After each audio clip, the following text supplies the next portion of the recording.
भान्जी थाक्नु भयो यत्रो धेरै खनेर आम्मा हो म त दुईजना कहाँ गयो भने त ओहो खन्न आउनुभयो थियो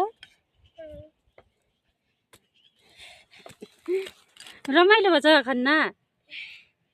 पढ्न राम्रो लाग्छ कि खन्न काम गर्न भन्नु त भान्जी भन्नु त खन्न राम्रो लाग्छ कि हजुर थाक्नु भयो नखन्नु अब जाम माम खान मन छ कि खन्नु मन लाग्छ माम खान्छौ मन छैन माम खान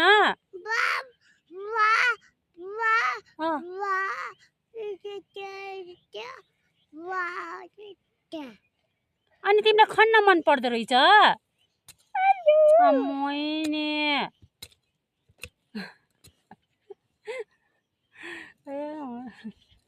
बच्चाले किन यस्तो हुन्छ यत्रो तौलिया पनि गरेर भ्याउनु भएछ भरे यत्रो खन्नु भएर म त दुई भाइ कहाँ जानुभयो होला भने त जाम हिँड्नु अब जाम जाम कि मैले माम बनाएको छु जाम अब हिँड्नु खन्न मन पर्छ अभी आज नोरे खन्न मन पर्छ जाम हिँड्नु भन्छ माम खाने हिँड्नु जाम यो सबै भ्याउने खनेर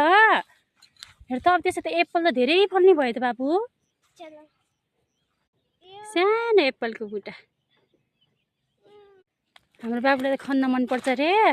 जाम हिँड्नु भान्जी जाम हिँड्नु खाना खान जाम हिँड्नु हिँड बाबु हिँड हिँड छिटो जानुभयो छिटो आऊ जाम आऊ छोडिदियो कि त रन्दै भोलि खाने अब हिँड त दिदी जानुभयो जाम छिटो छिटो आऊ जाम छिटो आऊ जाम अहिले एकछिनमा आउने ल हिँड